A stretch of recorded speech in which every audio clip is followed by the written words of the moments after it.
राम राम राम राम राम राम राम राम राम। नारायण नारायण नारायण। अब बोलो साहब। महाराज जी, सुबह एक बात चली थी कि जागृत अवस्था है ये सबसे कमजोर अवस्था है। तो वो बात दूसरे प्रसंग से वो स्पष्ट नहीं हो पाई। आप इस विषय में क्या कहना चाहते थे? आपकी जागृत अवस्था को सबसे श्रेष्ठ अवस्था का है, सत्व गुण का स्वरूप पराक्रम परम ब्रह्म नंदा प्रपन्न पारिजाताय तोत्रवेतैकपाणये ज्ञानमुद्राय कृष्णाय गीतामृतगुहे नमः। वसुदेव सुतं देवं कंसचाणूरमर्दनं देवकी परमानन्दं कृष्णं वन्दे जगद्गुरुं। वंशी विभूषितकरान्नवनीरभात् पीताम्बराधरुणगङ्गफलाधिकोष्ठात् पूर्णेन्दुसुन्दरमुखादरविन्दनेत्रात् कृष्णात् परं किमपि तत्त्वमहं न जाने। हरि ओं नमो परमात्मने नमस्ते।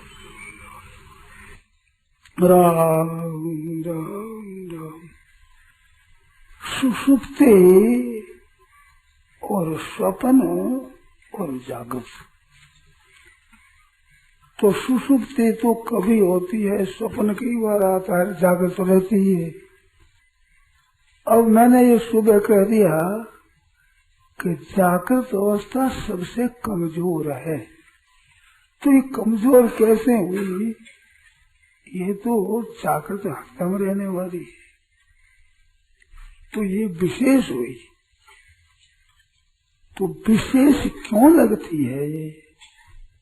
उसमें मैंने अनुभव बताया कि जागृत अवस्था में, जागृत अवस्था तो है ही, परंतु स्वप्न अवस्था भी एक होती है, सुषुप्ति अवस्था भी एक होती है।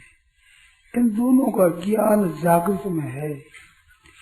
तो सुषुप्ति ने स्वप्न ने दोनों अवस्थाओं में जागृत के ऊपर तो हावी हो गई। जागृत में तो अपनी सत्ता ले रही है, पर स्वप्न अवस्था में जागृत अवस्था है ये ज्ञान नहीं होता है। सुषुप्ति अवस्था में ये ज्ञान नहीं होता है कि जागृत होती है स्वप्न होती है। तो कमजोर होती है वो दब जाती है, और सजोर होती है बलवान रहती है, दबती नहीं है। तो इस तरह से देखा जाए तो जागृत अवस्था स्वप्न में नहीं रहती, सुषुप्ति में नहीं रहती, और स्वप्न अवस्था और सुषुप्ति अवस्था जागृत में सत्ता रूप से वर्तमान नहीं है।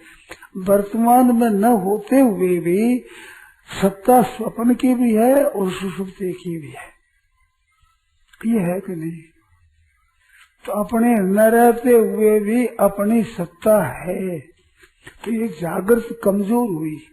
जो जागृत में स्वप्न ने भी अपनी सत्ता रखी है, सुषुप्ति ने भी सत्ता रखी है, परंतु स्वप्न में और सुषुप्ति में जागृत की सत्ता ही नहीं है।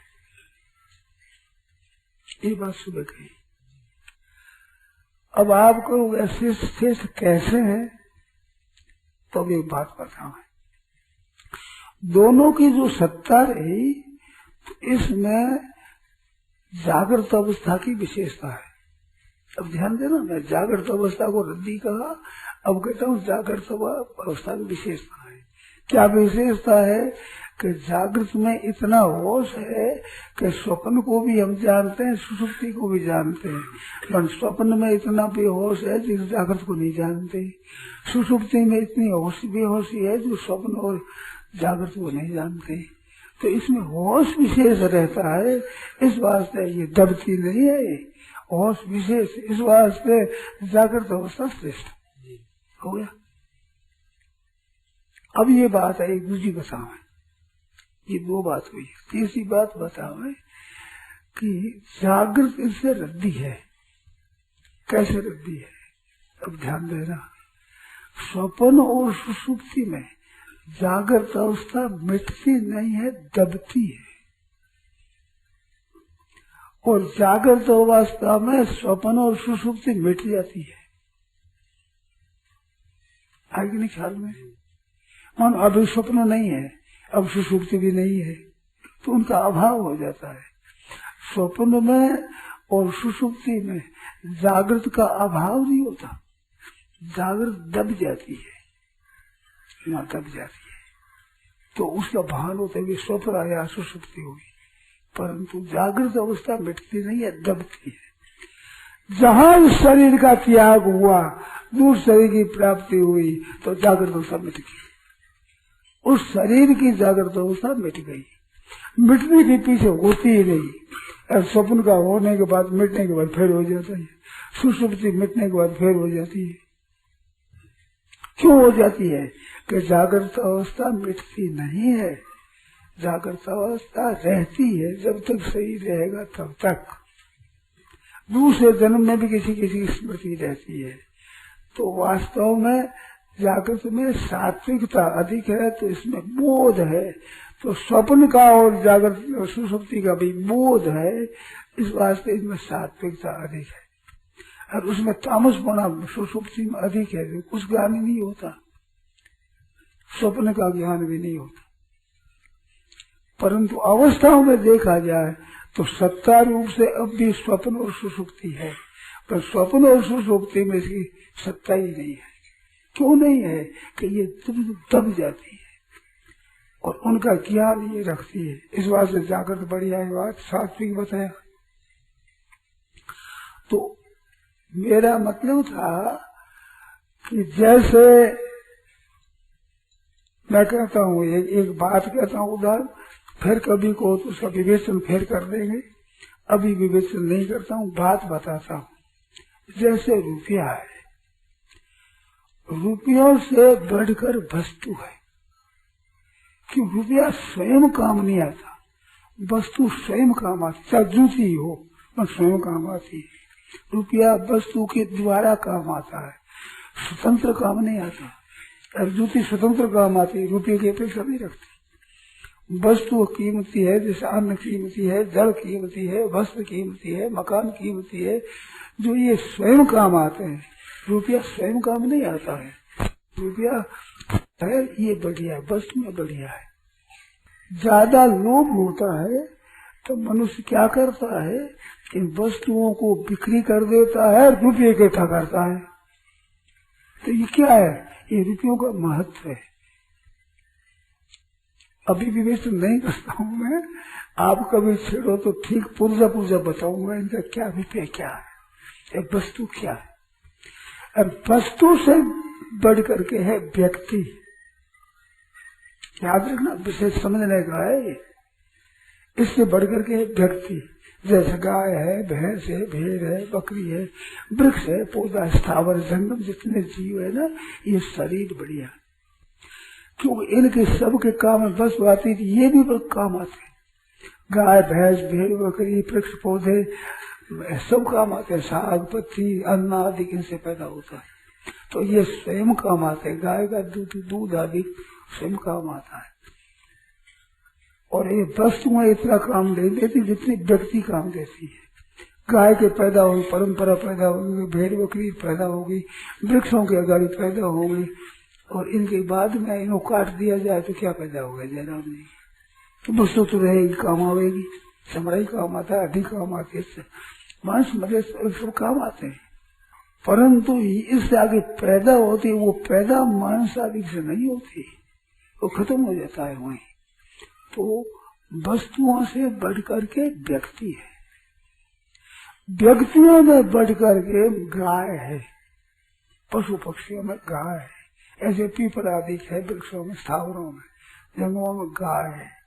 गाय का जितना उपकार है इतना कोई पशु का उपकार का नहीं है।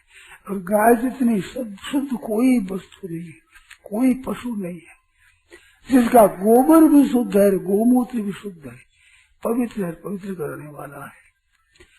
तो गौ बढ़कर के, गौ से बढ़कर मनुष्य है, जो मनुष्य कहने सबको काम में ले लेता है, सबको यथायोग कर देता है। तो मनुष्य व्यक्तियों में मनुष्य विशेष है, और मनुष्यों में मनुष्य विवेक विशेष नहीं है, मनुष्य में विवेक विशेष है। सार असार, सत असत, नित्य अनित्य, ये विवेक है, बहुत बढ़िया है।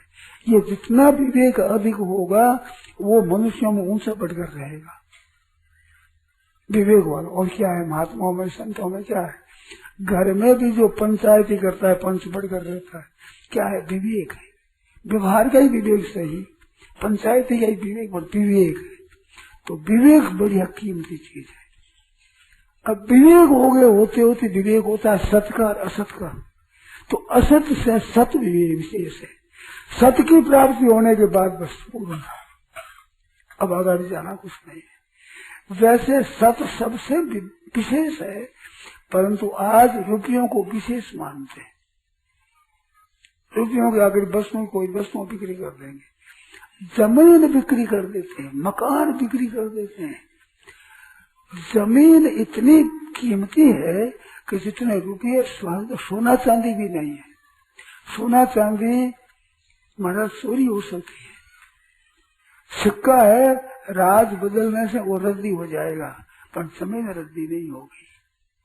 इस वास्ते मैं कहता हूँ, संस्था है, कोई घर है, उसकी जमीन बिक्री मत करो। जमीन बिक्री करने से ज्यादा चीज घाटा पड़ गया आपके, परंतु ये ख्याल नहीं होता किसके, कि जिसके रुपयों का महत्व है। कि जमीन पड़ी क्या कमाए, रुपया ब्याज में आएगा, रुपया करेगा, रुपया ठीक है, तो वो जमीन को बेच देगा रुपयों के विषय में। परंतु रुपया और दोनों देगा तो रुपया सबसे रद्दी है। अब सबसे रद्दी कहते ही आदमी घबरा जाता है। सबसे रद्दी कैसे है, सब चीजें रुपयों से होती है, जो वो सोच रुपयों के अधीन है। सबसे रद्दी है तो रुपया है, परंतु इसको समझ नहीं सकते। ऐसे जागृत अवस्था को रद्दी कहने का तात्पर्य, आप चेत करो, होश में आ जाओ। रुपयों की निंदा करने मेरा तात्पर्य नहीं है, आप होश में आ जाओ कि बढ़िया चीज क्या है, रुपया नहीं है, ज्ञान है। ज्ञान में विवेक, विवेक में सत्य, सत्य की प्राप्ति होने के बाद पर जंग लो ध्वसा परम लाभ हम बनने देना, उसके समान कोई लाभ हुआ नहीं, है नहीं, हुआ नहीं, हो सकता ही नहीं। जितना होता असत के भीतर है। रुपया है, वस्तु है, व्यक्ति है, पदार्थ है, ये सब असत के भीतर है, ये असत के अंतर्गत है। असत का स्रोत त्याग होने पर सत की प्राप्ति है। और आपका स्वरूप सत्य है, ईश्वर अंश, जीव अविनाशी। अविनाशी का मतलब सत्य। और क्या था, ईश्वर अंश, जीव अविनाशी का अर्थ क्या, सत्य करो और क्या करोगे, है नित्य कायम रहता है। भूत ब्रह्म स एव अयम भूतो भूतो प्रणीयते, वही है भूत समुदाय, भूतो भूतो प्रणीयते। शरीर धारण कर करके जैसे धारण करता है, मर जाता है, छोड़ देता है, फिर तो असत होता, संयोग और वियोग होता है, पर सत का वियोग नहीं होता है। सत के साथ में इसका नित्य योग है, ईश्वरांश है ना, तो पर नित्य योग है सत के साथ। असत के साथ संयोग है, तन विद्या दुख संयोग वियोगम, तो दुख के संयोग का वियोग है। जहाँ असत के संयोग का ही वियोग है, तो महाराज वो योग है, उसका गीता ने योग कहा है। रुपयों को रद्दी कह देता हूँ तो क्या रुपया को रद्दी कह देता हूँ, क्योंकि आपकी दृष्टि अभी रुपयों पर ही अवलंबित है। अरे रुपये से बढ़कर वस्तु है, वस्तु से बढ़कर व्यक्ति है, स्थावर है, उससे बढ़कर जंगम है, जंगम में पशु पक्षी आदि है, उनमें गाय है, उनसे बढ़कर मनुष्य है व्यक्ति में, और मनुष्य से बढ़कर के विवेक है, विवेक से बढ़कर सत्य है, विवेक में सत असत और सत विवेक है। तो सत में ले जाने के लिए रुपयों को रद्दी कहते हैं। अब ऐसा नहीं कि रुपयों के तत्व को नहीं समझते, रुपयों को यही लोग कहते हैं स्वामी जी समझते नहीं रुपयों को। मैं एक नहीं कह जैसे अभिमान की बात कहता हूँ, रुपये मैंने रखे हैं, रुपये मैंने छोड़े हैं, तो रुपयों के भाव अभाव दोनों को मैं जानता हूँ। आप रुपयों के भाव को जानते, अभाव को नहीं जानते, तो आपसे कमजोर कैसे हूँ मैं। रुपयों का जो महत्व है वो मेरे अपरिचित नहीं है। मैं देखा हुआ भेंट पूजा दी है, साधु पड़े में रुपये इकट्ठा किया है, लगाया है, खर्च किया है, तो समझते नहीं तो मैं चुप हो जाके नहीं समझता। व्यापार में समझते नहीं, अमर में नहीं समझता, समझते नहीं। मैं जितनी बातें करता हूँ उनमें लोगों के भीतर क्या चीज है, उस क्या चीज उसको आप नहीं समझते, मैं समझता हूँ। अपने बुद्धिमानी का अभिमान है, वो अभिमान मेरी बात को टिकने नहीं देता। मैं जानकार हूँ, समझी क्या जाने इस बात को। परिवार नियोजन की बात समझी क्या पता, बच्चा बच्ची कितना पालन करना पड़ता है, शिक्षा देनी पड़ती है, उन्हें ब्याह करना पड़ता है, कितनी आफत होती है। अब इनको क्या पता, स्वामी जी को मुफ्त में रोटी खाओगे अपनी, इन पर भारी क्या है। तो ये क्या समझे, ये मेरे को बेसमझ समझे। इसमें क्या हुआ कि हम बुद्धिमान हैं, बुद्धिमान का अभिमान मेरी सच्ची बात को टिकने नहीं देता।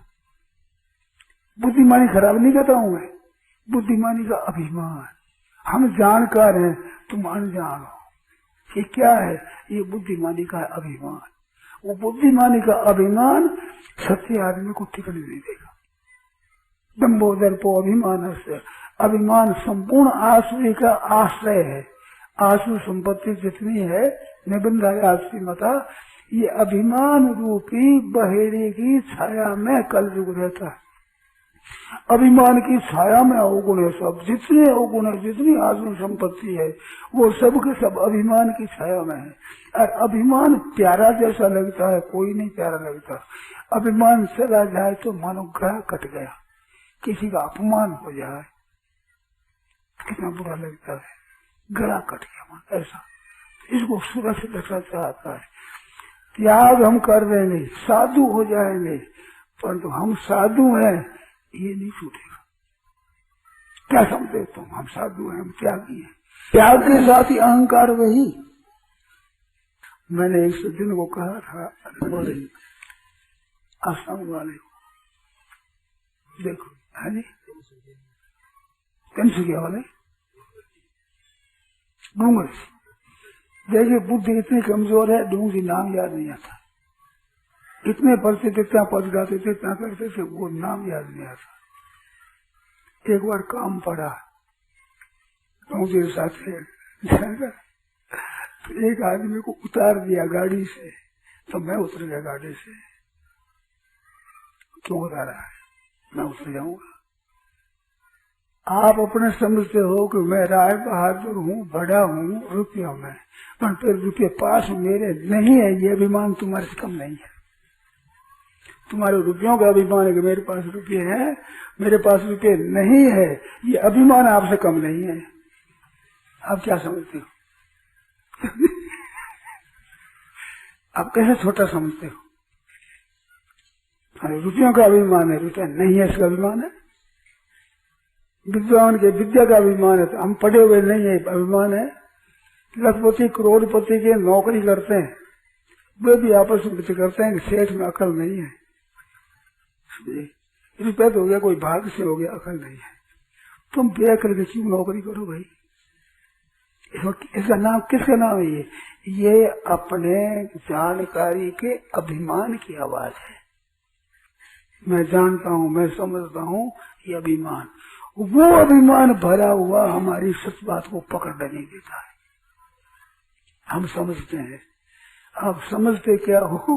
बेसमझी का पुतला हो। क्षमा करना भाई, आप सब जगह ईश्वर रूप है साक्षात, परंतु चेत कराने के लिए कहता हूँ, ये चेत कराने की होश में आओ, इसके लिए मैं कहता हूँ। तो होश में लाने के लिए जागृत अवस्था को बताया कि आप इसको महत्व देते हो, ये सबसे रद्दी है, ये महत्व इसका नहीं है। इस बात से मैंने कहा, मानो जागृत के पदार्थों को बड़ा महत्व देते हो। अब उसमें महत्व देने में ये बात है, कल अपन देख रहे हैं, वो आज देखते हैं स्वप्न कहाँ है, कल वाला सुषुप्ति कहाँ है, तो सुषुप्ति तो हो जाती तो पता नहीं, परंतु जागृत अवस्था तो रहती है। आज जागृत अवस्था है, परंतु इस जन्म से पहले जागृत अवस्था वो जयराम जी नहीं बता सकते। किसी की जो याद रह गया भाई अलग है, वो जाति स्मरण होता है, जाति का स्मरण होता। तो ये बात है। और बोलो ठीक हो गया। अब एक बात बताओ, थोड़ा सा बुद्धिमानी का अभिमान छोड़ दो तो निहाल हो जाओगे, इसमें संदेह नहीं है, किंचित मात्र संदेह नहीं है। परंतु वो अच्छे से आपकी तब रात मेरे और मनमोहन जी की बातें हुई, जिसमें मैंने बताया कि आज्ञा पालन है ना, कहना करना ही बहुत ऊंची चीज है। मुफ्त में, जैसे गोद जाने वाले को धन मुफ्त में मिलता, कमाया कमाया, ऐसे अगर आज्ञा पालन करे तो धनी की धन मिलेगा, महात्मा करे तो महात्मापन मिलेगा, तब तक जीवन मुक्ति का तो जीवन मुक्ति मिलेगी। उसके पास जो धन है वो धन आपको मुफ्त में मिल जाएगा, केवल उनकी आज्ञा पालन करने से। इस विषय में बात चली तो उसके पास तत्व है, वो तत्व मिल जाएगा, परंतु आज्ञा पालन करेगा कब? जब अब अपना अहंकार दूर होगा तब। अपने अहंकार को रखे तो आज्ञा कौन पालन करेगा, क्यों करेगा? मूर्ख की बात कौन मानेगा? तो मैं समझदार हूँ और तुम बेसमझ हो, तुम्हारी बात कैसे माने हम? तो दूसरे को समझदार मानना। वैष्णव की एक बात याद आ गई, कई वर्ष ऐसा हमारा गया था वैष्णव में, कौन सा वर्ष था याद नहीं है, 2005 की बात है। अब कितना वर्ष हो गया देख लो, 2040 वर्ष हो गए, 41। 2005 की बात है। उस दिन मैंने सभा में कह दिया कि आप समझते हो कि स्वामी जी जानते हैं, तो मैंने एक छोकरा 5-7 वर्षों का था, ये छोकरा मेरे से ज्यादा जानता है, मेरे से ज्यादा जानता है। तो आश्चर्य होता है सब कुछ कि आपसे कैसे ज्यादा जानता है। मेरे से पूछे इसकी माँ कौन सी है, तो मैंने नहीं बता सकता, ये बता देंगे मेरी माँ है, तो जानकार ज्यादा हुआ कि नहीं? किसी विषय में इसमें क्या बात है, किसी विषय में तो जानकर अधिक है ही। ये माँ है, ये मेरी बहन है, ये मेरा भाई है, ये मेरा घर है। मेरे को पूछेंगे छोरा घर कौन सा है, माँ बाप कौन है, बहन भाई कौन है, मैं नहीं बता सकता, तो मेरे से ज्यादा जानता है ना। तो किसी विषय में आप जानकार हो गए तो किसी विषय में दूसरा जानकार है, तो आपसे कम कैसे हुआ? टोटल में कम कैसे हुआ? किसी विषय में आप जानकार विशेष है, किसी विषय में वो जानकार विशेष है। किसी आदमी को आप व्याकरण नहीं कह सकते, ये बेसमझ है। समझ है अपने अपने अलग है, सब में समझ है, सब में, और सब में समझ वो ऐसी विलक्षण है कि दूसरे को पता नहीं है, दूसरा नहीं बता सकता।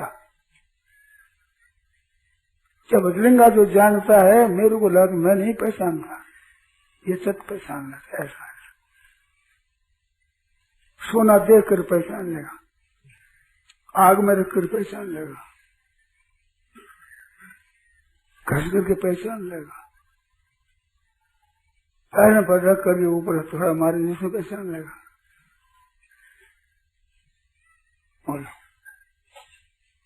ये 4 चीजों से थोड़ी परीक्षा होती है, हमने समझा 4 से होती। यथा चतुर्भिर कनकम परीक्षते निघर्षण छेदन तापतार नहीं, वो काटने से, निघर्षण घसने से, और निघर्षण छेदन काटने से, और तपाने से, और तारने से, 4 तरह से परीक्षा होती है सोने की।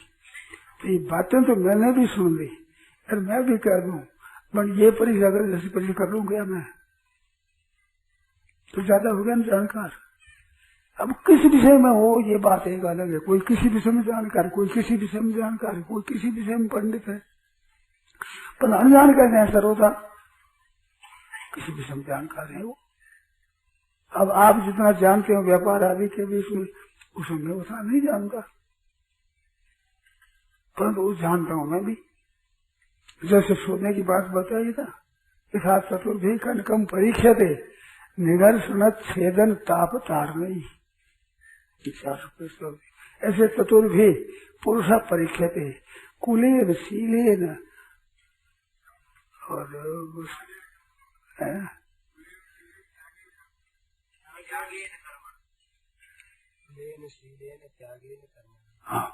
त्यागेन कर्मणा, इस 4 से मनुष्य की परीक्षा होती है। तो परीक्षा कैसा है मनुष्य, इसकी पारंगत जैसे होती सोने की जो परीक्षा हुई है। तो त्यागी स्वभाव से, त्याग से और कर्मों से। कर्म कैसे हैं? बैराग कैसा है? त्यागी न शीली गुणे न कर्मणा, शील स्वभाव से। और गुण कैसे है और कर्म क्या करता है, इनसे मनुष्य की परीक्षा होती है। तो मनुष्य की परीक्षा होती है इन चीजों से। अपने कहते हैं धनवान ऐसा बड़े आदमी आ गए, दूर से इकट्ठी करी, दूर रहा धन, उनसे ये बड़ा हो गया। कहाँ बड़ा हो गया? फजीती हुई है, फजीती। धन से आप बड़े हुए हो, आपकी हुई है फजीती। बाहर की चीज इकट्ठे कर बड़े बन गए, तो आपकी फजीती है, इज्जत नहीं बढ़ी है। इज्जत आपकी स्वयं की होती, धन के अधीन नहीं है। धन सब चला जाए तो हमारी इज्जत बनी रहेगी, शरीर चला जाए तो इज्जत बनी रहेगी। वो इज्जत आपकी है, ये इज्जत धन की है, पद की है, क्या इज्जत? ये मिली हुई बिछड़ने वाली क्या इज्जत है? इसी तरह से इन अवस्थाओं की और इस जीवन और सत्य से सब वृद्धि, ही सब वृद्धि है। तो सत्य की खोज जो करता है वो श्रेष्ठ हो जाता है। सत्य की खोज करके सत्य की प्राप्ति कर लेता है वो महात्मा होता है। तो श्रेष्ठ है ऐसे। मैं सेठ जी के पास आया साधु होकर के। साधु के पास तो सेठ जाते ही हैं, मैं सेठ के पास साधु जाता है। तो मैं सेठ लेकर के नहीं आया, धन लेकर के नहीं आया, धन को लेकर। आप जानते हैं कि पैसे धन के वास्ते समझ आए। सेठ मैं कहता था, लोग कहते हैं स्वामी जी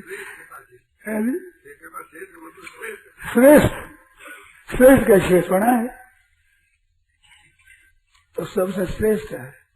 कौन श्रेष्ठ है? कि सत्य को प्राप्त कर लिया है वो श्रेष्ठ। सत्य को प्राप्त करने वाला जितना श्रेष्ठ है दुनिया में कोई श्रेष्ठ नहीं होता। इंद्र भी नहीं है, पद से ब्रह्मा जी भी नहीं है, तत्व से है। पर पद से कोई बड़ा हो जाए कोई नहीं है। पद से तो वही बड़ा है जो सत्य को पहचान लिया और प्राप्त कर रहा है, उतना कोई बड़ा नहीं है। और एक विचित्र बात बताओ, मैं उस सत्य की प्राप्ति के सब अधिकारी है। मनुष्य मात्र अधिकारी है, धन के सब अधिकारी नहीं है, वैभव अधिकारी नहीं है, जमीन जायदाद के अधिकारी नहीं है। सबको बरोबर पैसा नहीं है, सबके पास अकल नहीं है, सबके पास बल नहीं है, सबके पास बुद्धि नहीं है, सबके पास इतना परिवार नहीं है, सबके पास जमीन नहीं है, सबके पास मकान बरोबर नहीं है। पर सत्य की प्राप्ति में सब बरोबर है। किसी भी बात है जो सर्वोपरि तत्व है उसकी प्राप्ति में सब बरोबर है।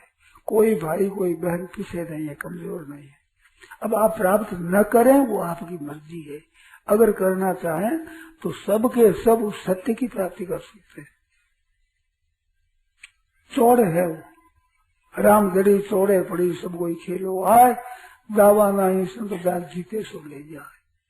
तो सत्य की प्राप्ति के सब अधिकारी मनुष्य मात्र, हिंदू हो, मुसलमान हो, ईसाई हो, बौद्ध हो, कोई क्या हो, सत्य की प्राप्ति में सब अधिकारी है। तो सबसे बढ़िया चीज है, उसके अधिकारी सब है। छोटे बड़े पढ़े लिखे अपढ़ सब उस सत्य को प्राप्त कर सकते हैं। केवल लालसा, सत्य की प्राप्ति की लालसा। मैं सत्य की लालसा तब जगेगी जब असत्य की लालसा मिटेगी। असत्य की लालसा मिटाने के लिए अवस्थाओं का और ये द्रव्यादिक पदार्थों का मैं विवेचन करता हूँ कि असत्य की लालसा मिटे और सत्य की लालसा जागृत हो जाए। ये हमारा उद्योग है भाई। सत्य की लालसा मात्र से कोई चीज नहीं मिलती। धन लालसा मात्र से नहीं मिलता, मान बढ़ाई लालसा मात्र से नहीं मिलता, बल बुद्धि धन वैभव घर लालसा मात्र से मिला, और सत्य लालसा से मिलता है। क्यों? कि सत्य के साथ हमारा नित्य संबंध है। अभी बताया ना नित्य योग है, उसके साथ नित्य योग है। वियोग हुआ ही नहीं। वियोग तो जिसका उत्पन्न होकर नष्ट होता है उसका होता है। वियुक्त होने वाली सत्ता है वो है नित्य सत्ता। तो नित्य सत्ता के साथ ही योग रह जाए उसको कहते हैं नित्य योग। तम विद्या दुख संयोग वियोगम। नित्य के इस बात है दुख का संयोग है वहाँ। दुख यो न ये बते आद्यंत कौन थे नाते सुगमते ओधा। अनित्य का संयोग, संयोग किसका कि दुख का, दुखों से अधिक हो जाए, दुख संयोग वियोग योग संगीतम, योग क्या होगा, नित्य योग की प्राप्ति हो जाएगी, वो योग संगीतम। सनिश्चय योग तो योग उस नित्य योग को प्राप्त करना चाहिए। नारायण नारायण नारायण नारायण नारायण। राम। यह प्रवचन परम श्रद्धेय स्वामी जी श्री राम सुखदास जी महाराज द्वारा गीता भवन स्वर्गाश्रम में विक्रम संवत 2047 श्री कृष्ण संवत 5216 ज्येष्ठ कृष्ण षष्ठी 16 मई 1990 को प्रातः 8:30 बजे हुआ। राम।